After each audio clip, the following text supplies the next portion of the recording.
kami dari kelompok 11 akan mempresentasikan materi tentang RPJMK, RTPK, dan perencanaan kesehatan tingkat puskesmas.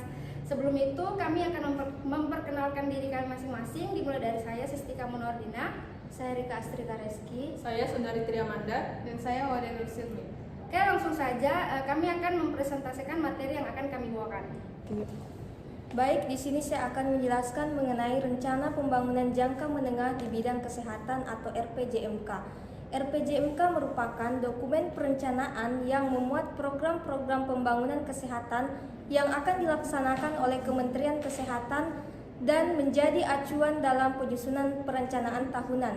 Salah satu penyelenggaraan pembangunan daerah yang strategis adalah Rencana Pembangunan Jangka Menengah atau RPJMK.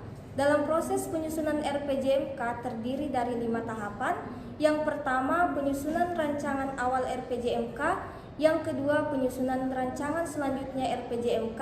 Yang ketiga, pelaksanaan RPJMK. Yang keempat, penyusunan rancangan akhir RPJMK. Dan yang terakhir, penetapan perda RPJMK. Selanjutnya ada 7 isu strategis yang dihadapi oleh bidang kesehatan dan gizi kesehatan masyarakat. Yang pertama, peningkatan kesehatan ibu dan anak, remaja dan lansia. Standar kualitas pelayanan kesehatan dasar masih belum sepenuhnya mendukung kesehatan ibu dan anak. Kesehatan ibu dan anak terkait dengan kesehatan remaja putri, begitupun dengan meningkatnya penduduk lansia. Kemudian yang kedua, percepatan perbaikan gizi masyarakat. Beban ganda permasalahan gizi di Indonesia saat ini adalah pada waktu yang bersamaan Indonesia menghadapi masalah gizi kurang dan gizi lebih. Baik, itu saja materi yang dapat saya sampaikan. Materi selanjutnya akan dibawakan oleh rekan saya. Baik, selanjutnya saya akan menjelaskan mengenai isu strategis pada bidang kesehatan dan gizi masyarakat. Isu strategis selanjutnya mengenai pengendalian penyakit dan penyehatan lingkungan. Perlu kita ketahui bahwa Indonesia masih menghadapi beban ganda penyakit, yaitu penyakit menular dan penyakit tidak menular. Penyakit tidak menular pada tahun 2013 telah menyumbangkan 69% dari seluruh penyebab kematian di Indonesia. Sementara penyakit menular masih menjadi masalah walaupun sedikit demi sedikit dapat dikurangi. Di antaranya misalnya seperti penurunan prevalensi DBD, diare, malaria, TB, dan AIDS. Isu strategis selanjutnya mengenai peningkatan akses pelayanan kesehatan dasar dan rujukan yang berkualitas. Nah, akses terhadap pelayanan kesehatan baik primer, sekunder, dan tersier diprioritaskan pada daerah tertinggal, perbatasan, dan kepulauan. Kemudian rata-rata indeks kesiapan pelayanan umum untuk seluruh kategori puskesmas baru mencapai 71 dari maksimum 100. Indeks kesiapan yang paling tinggi adalah peralatan dasar dari 84% dan yang paling rendah adalah kapasitas diagnosis 61%.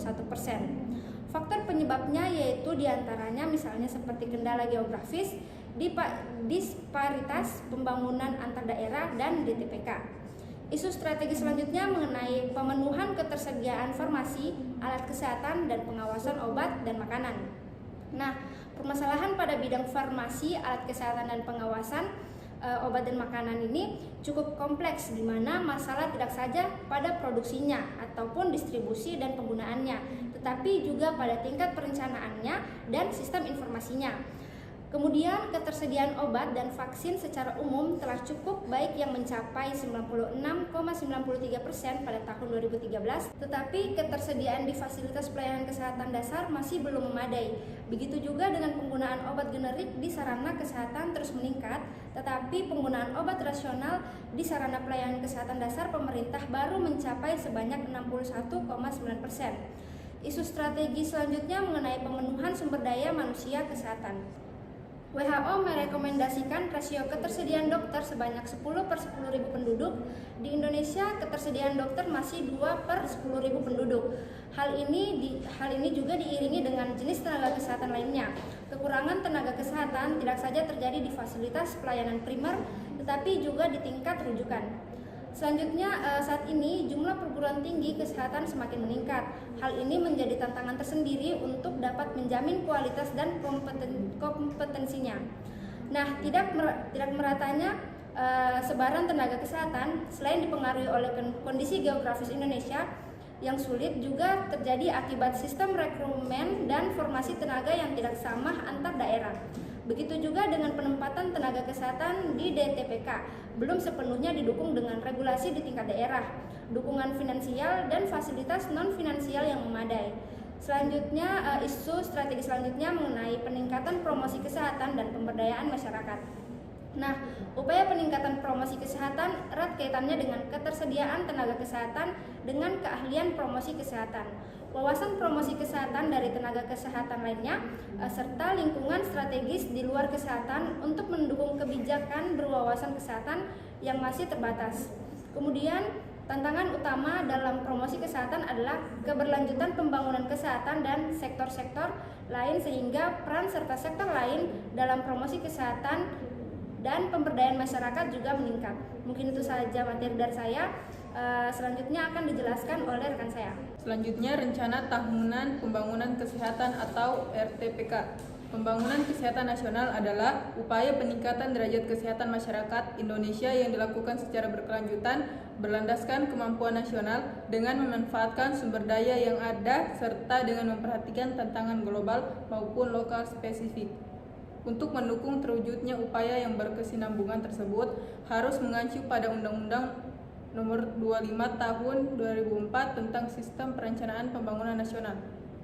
Sejalan dengan visi dan misi Presiden Republik Indonesia tahun 2020 sampai 2024 yaitu terwujudnya Indonesia maju yang berdaulat, mandiri dan berkepribadian berlandaskan gotong royong di mana peningkatan kualitas manusia Indonesia menjadi prioritas utama dengan dukungan pembangunan kesehatan yang terarah, terukur, merata, dan berkeadilan.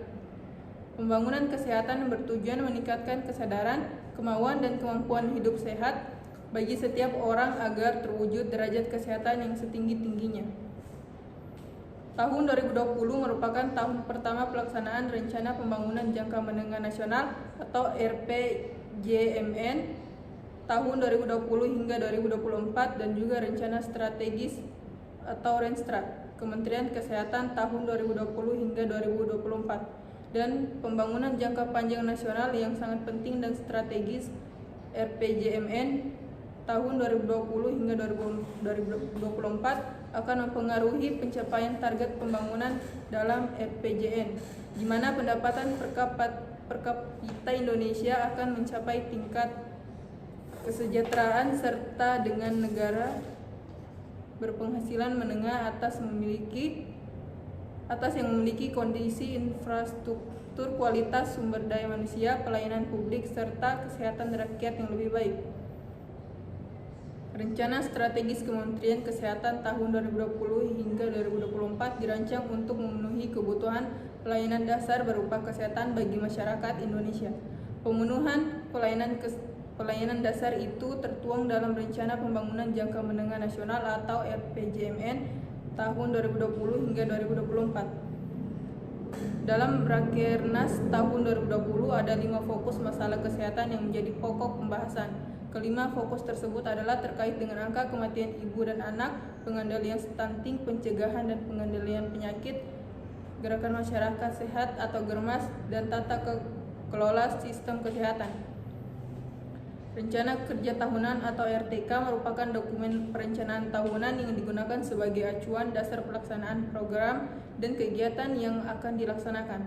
Penyusunan RKT tahun 2021 dilaksanakan setelah ditetapkannya Daftar Isian Pelaksanaan Anggaran atau DIPA 2021. RKT menjadi acuan dalam melaksanakan tugas pokok dan fungsi cegah tangkal penyakit Public Health Emergency of International Concern atau PHEIC yang mungkin masuk dari negara atau daerah tanpa menghambat perjalanan dan perdagangan melalui pelabuhan maupun bandara. Sekian materi dari saya. Terima kasih. Baik, di sini saya akan melanjutkan materi mengenai perencanaan kesehatan tingkat puskesmas. Perencanaan pada hakikatnya merupakan suatu bentuk rancangan pemecahan masalah. Oleh sebab itu, langkah awal dalam perencanaan kesehatan adalah mengidentifikasi masalah-masalah kesehatan, di mana masalah kesehatan di sini adalah kesenjangan antara harapan dan kenyataan. Dalam menemukan masalah kesehatan perlu dilakukan Pengukuran derajat kesehatan. Pengukuran derajat kesehatan yang meliputi indikator mortalitas, morbiditas, dan status gizi. Angka mortalitas dapat dilihat dari angka kematian bayi atau AKB per 1000 kelahiran hidup, angka kematian balita atau AKABA per 1000 kelahiran hidup, dan angka kematian ibu atau AKI per 100.000 kelahiran hidup. Angka mortalitas yang masih tinggi menjadi masalah kesehatan yang harus ditangani secara serius, mulai dari proses perencanaan sampai evaluasi kesehatan. Dalam penyusunan perencanaan kesehatan akan berdampak pada peningkatan angka kematian, sehingga untuk menekan angka kematian ibu, neonatus, dan balita maka harus dimulai dari proses perencanaan kesehatan yang baik. Puskesmas sebagai garda terdepan pelayanan kesehatan masyarakat harus mampu menyusun rencana kegiatan untuk menyelesaikan permasalahan kesehatan. Untuk menyusun perencanaan kesehatan yang tepat sasaran, maka tim perencanaan tingkat puskesmas harus dibekali kemampuan dalam menyusun perencanaan kesehatan. Berdasarkan data yang ada, maka dilaksanakan kegiatan pengabdian kepada masyarakat dengan pelatihan dan pendampingan penyusunan perencanaan puskesmas. Kegiatan ini bertujuan untuk memberikan pemahaman proses perencanaan dan mampu menyusun perencanaan tingkat puskesmas yang tepat sasaran. Kegiatan pendampingan penyusunan perencanaan puskesmas meliputi penyusunan rencana usulan kegiatan dan penyusunan rencana pelaksanaan kegiatan yang mengacu pada pedoman manajemen puskesmas. Pada kegiatan ini dimulai dengan membuat analisis situasi berupa pengumpulan dan kinerja puskesmas dan analisis data. Baik, itu saja materi yang dapat saya sampaikan. Baik, mungkin itu saja penyampaian materi dari kelompok kami. Kurang lebihnya mohon dimaafkan. Kami akhiri. Billahi taufiq wal hidayah. Wassalamualaikum warahmatullahi wabarakatuh.